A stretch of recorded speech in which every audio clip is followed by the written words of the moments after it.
বাইরে একেবারে অন্ধকার হয়ে এসছে। যাই হোক, ফোনে অনেকটা আলো লাগছে, বাট একদমই অন্ধকার হয়ে এসছে বাইরে। আর তুমুল ঝড়ে বৃষ্টি হচ্ছে, সাথে বজ্রপাত। আমাদের এখানে পুরো লাইট অফ, কারেন্ট কাট একদম। এবারে ঘরে নিয়ে যাচ্ছি। ঘরে আর একজনের কীর্তি দেখো, ঠিক আছে, বিদ্যুৎ চমকাচ্ছে কিরকম। এই দেখো বাইরে এরকম অবস্থা, ঘরে কারেন্ট নেই। আর আমাদের লিওনার্দো দা ভিঞ্চিকে দেখো, সব পেন্টিং করবে বলে কালার বুক সব নিয়ে বসে পড়েছে।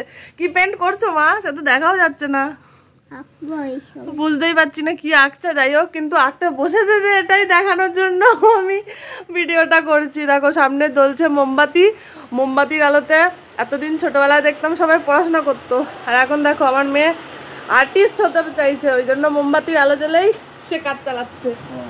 সব রং ফং নিয়ে বসে পড়েছে কিরকম দেখো।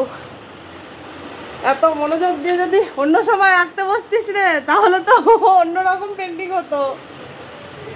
ঠিক আছে, মন দিয়ে আঁকো। ওদিকে বৃষ্টি আরো জোরে এলো, এদিকে বৃষ্টি দেখো কি হারে জোরে এসছে, আওয়াজ পাচ্ছ কিরকম বিদ্যুৎ চমকাচ্ছে, আর কি জোরে বৃষ্টি পড়ছে দেখো খালি।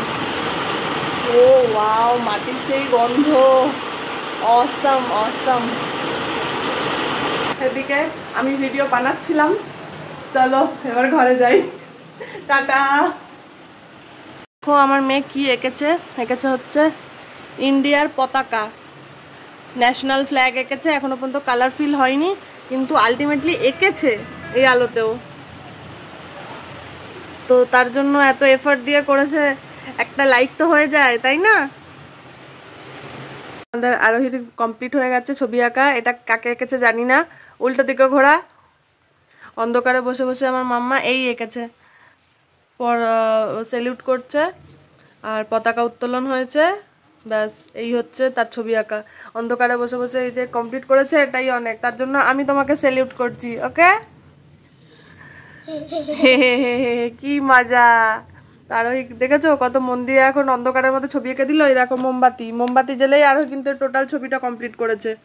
তার জন্য একটা লাইক করে দিও তোমরা, টাটা।